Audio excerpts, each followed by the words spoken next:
Well, Neil Leitch, you're the official Scotland scorer, and we've come to a major crossroads here, haven't we? We have indeed, yes. There's all sorts of possibilities going into the final round of games, and not possibilities that Scotland would really like. The one thing we can say is we'll not be contesting the final, we will be handing back the trophy. That final is very likely to be between Ireland and Canada. However, any other position is a possibility for Scotland. The permutations are almost infinite, it seems to me, but there is one absolutely fixed thing that we have to do, and that is to win. Absolutely. If we don't win, then we might well end up in fact being 8th in the competition. We'd certainly not qualify for the World Cup, and we would not be in the top 6. That would have substantial implications for funding from the ICC. So, assuming that we can win, what are the possibilities after that? If we do win, then we've really got to look at a large victory. And if we do achieve a substantial victory, then it certainly is possible to finish within the top 4.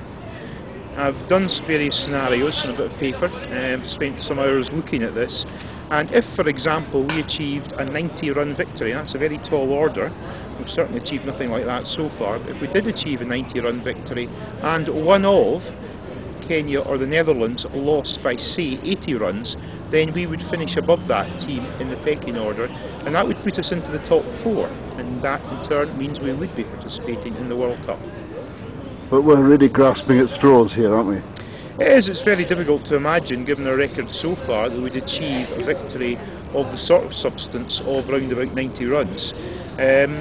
For a large defeat, we're talking about one of 2 teams achieving that, but yes, it's a very unlikely set of circumstances, but it did happen in the first phase. Namibia were all but out of the competition, and then by a freak, I suppose, over the last round of games they got into the second stage, and they haven't given up on going to the World Cup either.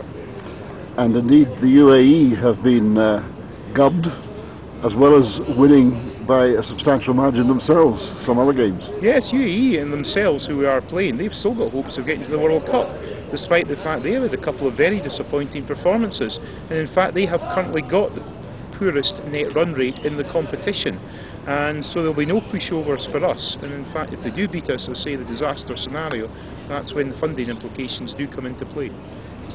Well, it's just horrible to think about. If we can't win our last game, we'll lose our ODI status, we'll be out of the high performance group, and we will lose masses of ICC funding, which is important for the future of the game, and the money that we've already invested in our youngsters for the future.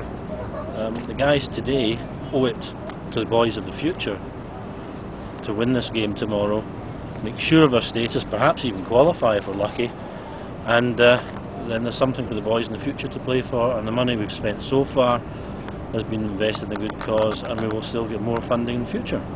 So that's what it's all about, and tomorrow, if we're going to win this game, the one thing we need is teamwork.